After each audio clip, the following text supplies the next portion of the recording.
You are now entering Nick and Mello's hyperspace. Hello, I'm Carmelo, and I think my favorite scene in Return of the Jedi is the bike speeder scene. I love the fact that there's no music. We're so used to music in Star Wars, and it's just the sound of the speeders. I love that.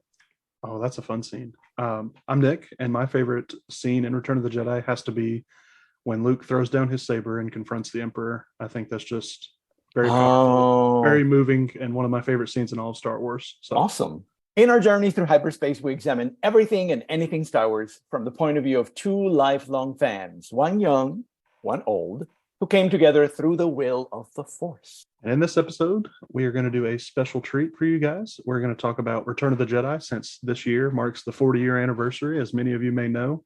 Woo-hoo. And this is something new we're kind of doing. When we started this podcast, we didn't really want to do the movies per se, but we did Rogue One before Andor came out, and it was very popular. And we thought, let's just make this a new thing. Maybe every anniversary or special occasion, we'll talk about a movie. So I thought this was a perfect occasion to do an episode on. Absolutely. And Return of the Jedi is actually, it's a movie that I remember standing in line on the first day for the first showing in Puerto Rico. I don't remember when I saw Empire. I don't remember like the day of when I saw New Hope, but I remember Return of the Jedi. I remember the line. I was with my sister and my best friend Eduardo, and I was so excited. It was just so exciting. It's really cool. Yeah. When did you see Return of the Jedi? Do you remember? Well, as many of you know, I was not born when Return of the Jedi came out. So. One young, one old. Exactly. Return of the Jedi, I saw it, I guess. I watched the prequels first, so I saw it after that. So probably 2006, 2007, somewhere in there, I guess. Oh, interesting. And the thing I really liked about it was all the Luke and Vader stuff, and that's still true to this day. And I rewatching it, which we both did before this, is I appreciate it more than I used to. It used to be, I mean, I think it still is my least favorite of the original trilogy, but it's got a lot of good stuff in there, and I really enjoy the movie. Yeah, I have come to appreciate Return of the Jedi quite a bit. I'm like you. If I had to rank them of the original trilogy, I would put this one at the bottom. But that doesn't mean that I really enjoyed it when I saw it. Mm-hmm. And there are some things that I have grown to love. I remember not loving the Jabba the Hutt scenes. And now I really like that whole palace scene with Lando showing up and Chewie showing up and Leia showing up and Luke showing up. It's sort of like, all reuniting themselves in there. It's one of the really interesting things about Star Wars, that when you're young and you watch them, you are a certain person. But when you're older, you see other things and you enjoy other things. Clearly, there are elements of nostalgia attached to it, but it's not the only thing. I mean, as a grown man, there are things that I see very well that I just wouldn't have seen at age 18 when I saw the film. And so it's interesting to grow with the films. That's a good point. When I saw this, I was maybe 10, 11, 12, somewhere in that age range. Okay. So for me, I was kind of the target audience. But at that point in my life, I was kind of trying to be grown up and mature, and as you do when you're becoming a teenager. And, right. I didn't like the Ewok stuff. I didn't care for the silly Jedi rock song when I was a kid. I thought this was kind of weird. Little things like that. But now that as an adult, I just kind of accept it, embrace it for what it is. Mm-hmm. Even if I don't necessarily love them, they're still fun. That's kind of, at the end of the day, that's what Star Wars is. It's just supposed to be fun. It's not supposed to be so serious. I have had this this is my reaction to Ewoks. Yeah. I sort of like them, then I don't, then I do, then I don't, then I do, then I don't. And it just sort of depends on from which side of the bed I wake up. Have you? My husband always thought, like, oh my God, that's merchandise. Oh my God, it's merchandise. It really is. Have you? I don't know if you've seen the sitcom How I Met Your Mother. I have not. So one of the characters on the show, I think most of the characters on the show, they like Star Wars, and one of the main characters, Barney, has a theory about Ewoks. His theory is that if you love them, you were a child when you saw Return of the Jedi, and if you don't like Ewoks, it's because you were an adult, you were over 18. So that's his theory. And when he meets the girl he's dating, and she said, "Oh, I like Star Wars, but I don't like those Ewoks." And he's like, "When did you see the movie?" And she's like, "Oh, I was like in my early 20s." And he's like, "That explains it." It's interesting. For my book, I was reading a lot about all these movies, and Lucas originally thought of Wookiees as being in the Battle of Endor, but he didn't want. I think the phrase that he used, he didn't want spacefaring species to be battling the Empire. He wanted a group of people that didn't have the technology. And so that's why we ended up with Ewoks instead of Wookiees. And we don't get a Wookiee planet until Revenge of the Fifth. Sorry, this is like Star Wars Day happened 4 days ago, and I'm like, I can't say fourth and force and sixth and fifth. Yeah. And so we don't get the Wookiee planet Kashyyyk. Please, fans, don't kill me for not remembering the name of the planet. And so it's really interesting that they remain furry, but they got smaller. Yeah. And they have very primitive technology, very savvy, interesting, effective technology, but not high technology like the Empire. So I've always thought about that as a really interesting shift. The idea began with Wookiees, but then they needed to create a species that was sort of technologically less advanced than the Empire. So the victory is even more wonderful, even more satisfying, and more impressive. In the way that they do it. Yes.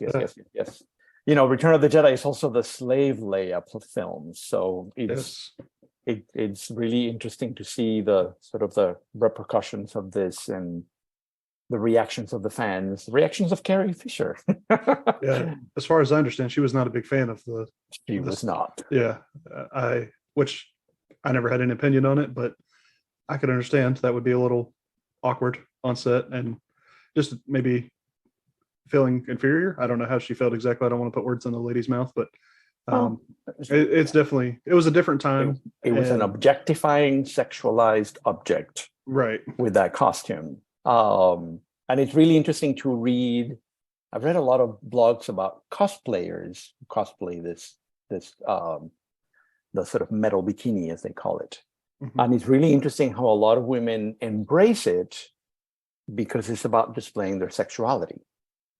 And you probably, the audience probably knows that there's lots of men that do this too, regardless of their size, regardless of how muscly or not muscly they are. And so it's really interesting how different people cosplay it for very different reasons. I like the idea of it because it shows how Jabba is purposefully demeaning Leia by turning her into a chained woman in a metal bikini. And a lot of, there's this really interesting sort of conversation about Leia is using the chains of slavery to strangle Jabba. So they're oppressor. Yeah. So it's really interesting that even though it is a sexualized, objectifying costume, but narratively it really works, at least for me. Yeah. I like that. As like I said, when I was a kid, I did not think of these things. It was just me neither. No. Woman in bikini. You see that on TV and movies all the time. It wasn't like anything out of the ordinary for me, but as an adult who's matured and kind of become more self-aware of those issues, especially that I don't really know about because I'm a man, it's fascinating. And I can understand. I've seen, like you said, I've seen women embrace that because it highlights their sexuality and makes them feel powerful in some ways. Right. But I also understand the other side where some women find it dehumanizing and kind of just not what they want to be portrayed as. They're more than just their appearance. And I can understand both sides of the argument. So it's both in a way. It's both. Both. It's just it just depends how you take it. Right. You can't take out the objectifying part. Right. It's always but there. You can also sort of see it in a different way. So that's all about perspective. Yeah. Absolutely. I'm glad you brought that up. I didn't know you were going to talk about that. So that was cool. No, it's in my notes. It was sort of like notes. That's a good one. This is the moment. Yeah. Cool. Leia has been covered from neck to ankle Mhm. in the other two movies, and now and all of a sudden it's just like we can see everything. Well, Right. almost everything. Right. Almost everything. Pretty close. Do you have a you talked about the sort of Vader Luke relationship? Can you talk a little bit about how you like that and why you like it, and sort of your thoughts about how the scenes and the movie treat that sort of father-son connection? I've always said that, those are my favorite scenes in the movie, and I think that still holds true. I think everything handled with Luke and Vader and the Emperor is like perfect and kind of just like the thesis statement of Star Wars in my mind. I just enjoy the subtle, especially Vader, the subtle, you can see that he's conflicted. I know Luke says it a million times, but this the one scene that I've always hits me like right in the feels every time is when he says, "Let go of your hate. I can feel the conflict in you." And then Vader says, "It's too late for me." And just a very, every time we see Vader, he's menacing. He's very aggressive and very just opposing. And that's the first time I felt like Vader was like humanized in a way. Like he felt, but he's like he's taking off the mask metaphorically in that moment. To me. You're right. It's just beautiful. I really enjoyed that. And then of course, when he is unmasked, that's another one of my favorite scenes in all of Star Wars. It's just like, wow. And I know there's a lot of people, I think a lot of people are familiar with the famous "I am your father," that trope of Vader. There's so many people who I know have never seen Star Wars. When they learn and I tell them that Vader's redeemed, they're like, "No way! How does that?" There's like that doesn't make any sense. Yeah, I was like, "You gotta watch it." They're just they know of the tropes, but when they find out that, they're just like blown away. Oh, interesting. I've had that happen a few times when people are like, "Oh, you like Star Wars?" And I've had that discussion with them, and they're like, "Oh, I didn't even know that." Yeah. It happens. The scene that you just mentioned, which is the one in Endor, right? When Luke is captured and he they're turns himself in right before they go back to the Death Star. Yes, that is a wonderful scene. The whole bridge. I always recommend when people ask me like, what order should I do the movies? I always ask them to do 4, 5, 1, 2, 3, 6, 7, 8, 9. Okay. Because it's really interesting to watch the prequel as a flashback. Like the moment that you know that Vader is Luke's father, is such a perfect moment there to go back, watch the prequel, understand Anakin Skywalker. So when you see Return of the Jedi, it hits different. And you see that other Vader that is not just the villain, it all makes sense. It all fits so nicely, so nicely. When I teach my class, that's the order in which we watch them in class. That's cool. I think I'm gonna do that. And it's because of that moment. It's because of that moment where you see a vulnerable or more of a human Anakin inside of Vader in that scene with Luke. It really sort of brings the flashback, which in 1983 we didn't have. But It's 2023. We have it now. So it's all on Disney Plus. And it's all on Disney Plus. I've never watched that order like that. Maybe I'll try to rewatch it like that. Yeah. That sounds very interesting. And it makes sense. I don't know if that was intentional or not, but I didn't make this up. This was somebody, I think I've heard this before. Somebody mentioned it to me and I watched it at one point and I said, "Oh, this is really nice." So when people ask me what order, that's the order I say. That's a good order. I like that. Like I said, in my opening in the intro, I talked about Luke throwing his lightsaber away as well, and just Luke as a character. This is like, I know Luke's the main character of the original trilogy, but this is really his movie in my eyes. More so than the other two. It's really cool just to see him embrace not just the love for his friends, but the kind of rejection of the old ways. And of course, that's why I love the sequels and other material that's come after Return of the Jedi. That's kind of just made this movie more impressive in my eyes. It's really enhanced this movie. Just the famous "I'm a Jedi like my father before me" is like the most powerful and just heck yeah statement in my life. I just get so excited. It's so beautiful. It's so great. Beautiful. It's so simple but elegant. One of the things that I wanted to talk about that I see very little talk about this. I want to write about music in Star Wars. I don't know how. I don't know I can get this published, but I really want to do this. The soundtrack for Return of the Jedi is a soundtrack that I liked very much when it came out. And it is a soundtrack I actually adore now. I have loved what John Williams has done, not only in terms of sort of the legacy that he had already created with New Hope and Empire Strikes Back, that he sort of continues a tradition of a certain kind of music, but there are so many wonderful melodies, and it's really interesting how he's using sort of mid-century modern music in classical music. The Jabba the Hutt theme, it just sounds like ultra modern music from the 1950s and early 60s.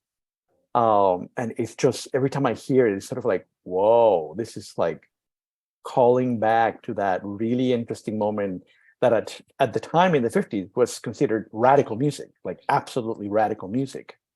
And he's using it now for a dramatic effect. And it's just absolutely marvelous. Absolutely marvelous.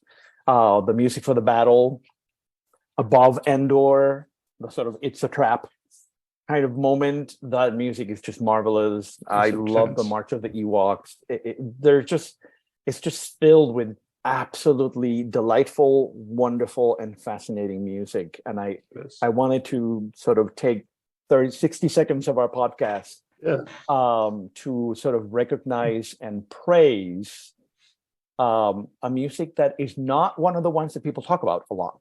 Everybody talks about the Imperial March, everybody talks about New Hope, but the music in Return of the Jedi it's really quite wonderful. I just listened to it yesterday again. Yeah, I think you and I talked before. You went and saw Return of the Jedi in concert. Is that correct? No, I went to see. Yes. Actually, yes. You did. Actually, yes. I went to see Return of the Jedi in concert. I'm actually going to see The Force Awakens in concert, and I asked you about your experience. Yeah, that was pretty marvelous. Number one, so being surrounded by fans watching the movie was great. Yeah, and having the Chicago Symphony Orchestra perform all of the music was just absolutely delightful. That sounds really intense. Oh. I went to see Return of the Jedi a couple of weeks ago when it was re-released for the 40th. Yes. And I was telling Nick how beautifully diverse the audience was. There was an Asian American family, with 4 kids. There was a Mexican couple next to me. Older men like me sitting in there. There was an old Black woman who was all excited about watching it again. It was just so delightful to have this sort of little snapshot of how Star Wars is for everybody. And having this sort of little slice of Americans watching the film together. I went on the very first day at the very first showing here in the Chicago area, and it was just wonderful. I like that when you told me that was really cool. That kind of speaks on the themes that Star Wars, like you said, is for everybody. Everybody can relate to it. And the theme of Return of the Jedi is about family and redemption and overcoming fear. And I think that's universal to the human experience. I don't think there's any person that has not have to face that at some point in their life. So that's really cool. That's reflected in the audience you get to see it with. There's a moment in the film that even to this day, it always feels a little odd. And it's when Leia discovers that Luke is her brother. I always feel like that scene, I don't know, needs to be rewritten, needs to be redirected. I wish, like a fan film, I wish somebody would make a film recreating that scene, because I always feel like there's something missing. Do you agree with me, or do you like that scene? So I've never really liked the idea of Luke and Leia being siblings. I always thought that was kind of odd. Oh, I like that idea very much. Well, it's just what was in the previous films. That just makes me feel weird. Yeah, I've never enjoyed that scene. I kind of enjoy. What I do enjoy about that scene is like Luke saying, "You have that power too." That's beautiful. That's beautiful, and we eventually get to see that pay off in the sequels, which is cool. But yeah, I've never been a fan of the idea of it. It does feel wonky and weird to me, especially know that we We know what happens in the prequels, and we kind of see their birth and the whole Leia saying, I remember my mother, she died when I was very young, and you were like 30 seconds old when she died. So I don't know. I don't know. It's I always, understand that those inconsistencies are impossible to fix. right. It's just, yeah, That I've I never, understand. It just, I always feel like something about her reaction needed to be different. That movie always pulls me out of the sort of fiction world, Mhm. and it sort of turns me into a screenwriter, sort of like maybe maybe a different way. It's the only moment. Well, It's the only moment where I sort of feel like that it could have been done differently. yeah, I don't know. Leia's reaction to that scene kind of, she just kind of accepts it, doesn't really question it, doesn't really ask how or why. She's just kind of, sure, yeah, that makes sense. I've always known. Like, that doesn't make sense to me. You've always Well, known. and especially because 30 seconds before, when Luke says Vader is my father, She her has, face is a face of disgust. yeah, Her face is sort of like, oh. And so, you know, if you are Luke's sister, Vader is your father too. What is your reaction about that? You right. see what I mean? You see what I Yeah, mean? It yeah. just, Well, and she doesn't even ask, like, are we? I felt like there's something missing there. Maybe it was written in the script and then taken out in the editing. I don't know. I don't know. Well, one thing I would point to that is, like, he says, Vader's my father and you're my sister. Like, does she not say? She doesn't even question, like, so does that mean we have different dads, same mom? Like, how does that? She doesn't even question. She just kind Right. of future material, thankfully, has kind of fleshed that out, like Leia's reaction to Vader being her father, and of course he, famously in A New Hope, he tortures her, and right. Of course, Vader, I'm sure Vader doesn't know that's his daughter, and vice versa. But it's still just right. But still, in hindsight, it's like, wow, that's very messed up and very, like, troublesome for Leia. Yeah. That's I have a student this semester who is doing a whole final project on torture in Star Wars. oh wow, And she's brilliant. So I'm really excited to see what she does with it. Really that's going to be interesting. I was in a Star Wars festival this weekend, and I went to see a documentary, and I met the director, and he gave me a copy of the film. It's called Force Within Us. It was a film that was finished in 2012, but it was not released until much later. And so it predates the purchase of Disney, the purchase of Lucasfilm by Disney. But the last part of the film talks a lot about he goes to the Redwoods in California, where the Battle of Andor was filmed. And there's some really wonderful scenes of bringing all his action figures to recreate the scenes and taking pictures of 3PO and R2. And it's just a delightful scene. But one of the really interesting things in the film is that he gets to interview the Ewok handlers, the group of people, I think mostly women, who would help the Ewoks every day put the costume on. And it was really, really interesting sort of listening to them about the filming of those scenes and the filming in a forest. I think it was like a 2-week period that they were there. So if you get a chance, guys, to see this, there are lots of really interesting things about it. But that last part in the Redwood Forest was really, really quite interesting and very apropos to this. I actually told him, I am recording a podcast on Return of the Jedi tomorrow, so thank you very much for that's really for showing cool. your film. It was really quite wonderful, really quite wonderful. I have a question for you, Carmelo. Yeah. Who in this movie do you think is your favorite out of all the characters? Is there? I know you talked to your favorite scene was the bike chase, but is there a character arc in this movie that you really enjoyed or appreciated? In the context of 1983, it was fun finally seeing Jabba. Okay. Because we had not seen him he doesn't show up in the original version of New Hope. Right. And they keep talking about the Hutts and they keep mentioning these things, but we have never seen them. And so that I found really interesting. And being the last time I saw it, it was sort of like, he's literally slimy. Yes. As a person, as a dehumanizer of Leia and everybody, So it was that one. I don't know how he was my favorite character, but he was my most intriguing character in the film. It was really marvelous. Yeah. Finally get to see this Jabba the Hutt Yeah. that Han Solo owed money to.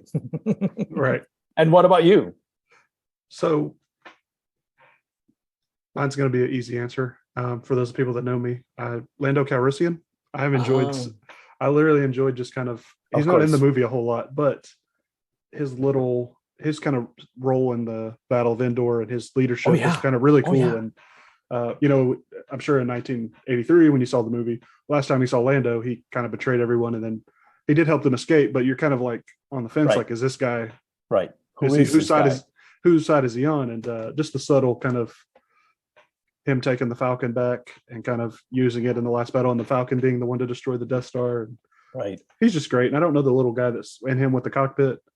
I don't remember his name, but he's just adorable. I don't either, but he's delightful. He's funny. And I enjoy their banter, and I love him. Yeah. I just enjoy seeing Lando kind of mature from the kind of sleazy, shady person to the general and leader of the rebellion. So I loved the comics. I loved the comic series that has the whole arc of trusting Lando again. Yes. I have really enjoyed that very, very much. Well, in the comics too, I won't spoil much of it because you haven't got that far ahead, but we get to see more of Lando kind of take a side in the rebellion and kind of work with them more, and kind of they earn his trust, or he earns their trust, I guess. It's really cool. I just enjoy that. Yeah. No, it is. I think it is the movie that has grown the best for me from the moment I saw it in 1983 to a week and a half ago when I saw it. It's quite wonderful. It is certainly not at the bottom when you put all the trilogies together. We won't talk about that now. But I really like it. I enjoy watching it very much. Any other things? I think I want to talk about later this year. We're releasing a Lucasfilm. They're releasing a book called A Certain Point of View. Yes. They've done this before with A New Hope and Empire Strikes Back. And the concept of this is like, it's an anthology series that takes place during the films. It's 40 short stories about background characters or characters that aren't in the movie but are around at that time. Right. And it's just really fun. There's tons of authors that have contributed, and they've released some of the stories and some of the authors. They haven't released all 40 yet, but the book's supposed to come out, I think, in September of this year. So I'm very excited for that. Yes. I've liked the first two a lot. Some stories are better than others. Some I've enjoyed more than others, but I'm really just kind of excited to see what they do with Return of the Jedi. So I've read the first one for Star Wars, for the first film. I have not started reading the one on Empire. I just got it recently. And I'm going to read it this summer in preparation for the Return of the Jedi one. Is there any particular story that you personally want to see in the new version? Several, actually. Okay. I would love to know more about the singers in Jabba the Hutt's palace. Okay. I've always loved that scene, and I love, the special edition has a different song. I love the original song. Laptinek is a song that I played to death when I was a kid. I was 18 when I was younger. And so I love to know more about that. And I'm curious and this is a reaction to the first book. I'm curious to see what kinds of stories we're going to get about the characters that are in the second Death Star. Like, is it going to be the Praetorian Guards? Is it going to be more stormtroopers? Like, who are the ones that they're going to pick to show the living and the happenings of the second Death Star? I'm really curious about that. Those are the two things. And what about you? Now that you're talking, I have a couple that come to mind, but the first one I thought of when I was watching the movie this past weekend, and I knew this book was coming out. The scene where Luke turns himself into the Empire and he meets Vader on the bridge. The commander, I forget his name, but he said, "I found this rebel. He was alone. He claims to be alone. All he had was this weapon, and it was a lightsaber." I'm curious. I want to see Luke turn himself in, and I want to see the commander's point of view. Like, Did Luke just Oh. did Luke just walk up and say, "Hey, I'm turning myself in"? I want to see his reaction. Like, this is easy, or I'm getting a promotion. That sounds like a fun one. It could be an interesting one because usually, for those of you, the audience that doesn't know, the story is from that character. Like major characters from the films will be in it, like Obi-Wan, Luke, Han, Leia, but we'll see the person they're interacting with instead of Han and Leia's interaction. So right. And we kind of get their thoughts like, what is this person doing? Why are they doing this? This doesn't make any sense. But we know, of course, from seeing the movie, what's going on. So that's one. I thought that would be fun. And I like the idea of the guards, but I want to know about the Praetorian Guards. The Praetorian Guards, the kind of, I don't know what they're called, the ambassadors or somebody that Palpatine steps away and talks to with the purple head. Oh, yes. We know a little bit about some of them, I think. But it would be nice to know more who they are. Yeah. Yeah, like what kind of power do they hold? Or are they just kind of, you know, somebody that consults with Palpatine on things? I don't know. I'd just be interested to see what they're about and kind of what their point is, their view is on all this. Now my brain is going, I'm wondering if one of them will be 3PO and the Ewoks from the point of view of 3PO. That could be lots of fun. Yeah. Where it's sort of like, oh my God, they think I'm a god. I think that could be a really fun story because 3PO has a really like particular personality. And it could be a fun story. So we'll see what shows up. Yeah. One more I thought of. Sure. We see Mon Mothma in the briefing room, and she says many Bothans have. Right, the Bothans. The Bothans. Many Bothans died to get us this information. Okay, that went straight up to the top. That's the one I want. Which we might see that in the comics because they've kind of already hinted at how they've discovered the second Death Star. So we might get to see that in the comics. But if it's in a certain point of view, that has shown up already in the comics. They've talked about the second Death Star and the workings of it. So maybe I'm still you gotta catch up. I have a job, mister. Hey, I do too. I know. I understand that. But it's fun. So summer is coming. I should have more time to catch up with my comics. But yeah. That would be a fun story. The Bothans. That would be really interesting. Because as far as I know, I looked this up before. I didn't see anything about it in Legends about the Bothans, and nothing in canon as far as I know. I don't think that story's ever been told. So I kind of want to know what it's about and who the Bothans are. I don't even know what a Bothan looks like. So actually, I don't either. So that'll be fun. All right. Anything else, Nick? No, I can't think of anything. This was fun. I love Return of the Jedi. I'm curious to see. I was glad Celebration happened and people got to celebrate Return of the Jedi this year. Yeah. No, for Empire they didn't really get to do that because of COVID. So, hope to see more fun. There's so many fun figures and little merchandise is coming out to celebrate the 40th anniversary. So, I'm just glad it's getting celebrated. It'll be fun. It's a fun movie. Very fun movie. Thank you, Nick. Thank you, audience. And it'll be interesting to see which film we do next. We'll find out. Yeah, we'll find out. Take care, everybody. May the Force be with you. May the Force be with you.